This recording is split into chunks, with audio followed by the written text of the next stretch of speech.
caruure waa sheekadii waraabihii beerta lahaa iyo bakeelihii matacbadaha ahaa oo tuugga ahaa. Waraabuhu wuu shaqeeyaa, shaqadu maalinta dhan ku shaqeeya, beerta buu tacbayaa. Kuleel badana dhidid baa ka socda. Bakeelahana markuu tacabka waraabuhu meesha dhigo ayuu iska yimaadaa, jawaantu buu iska qaataa, guriguu iskala aadayaa, waa iska cunayaa. Allah, maxaa iga gala aniga subaxi markaan ka soo kaco afka baa i weynaada, maxaan cunaa un baan is weydiiyaa. Shaqadii baan iska qabsanayaa, waraabihii beertiisii baan tegayaa, waan iska soo qaadanayaa jawaanadii, maxaa aniga iga galay, guriga iska keensanaya, iska cunayaa.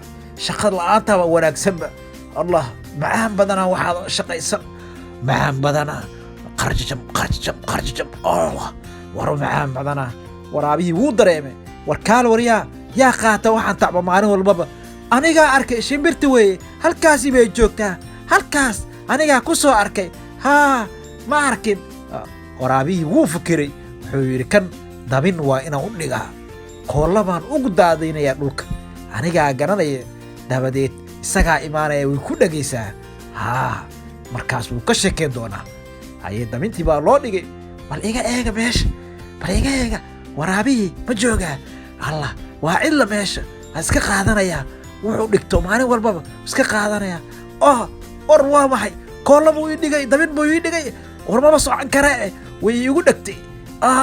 War waa caqlilow, mama socon karee. Haye tuug la qabtay, tala ma leh.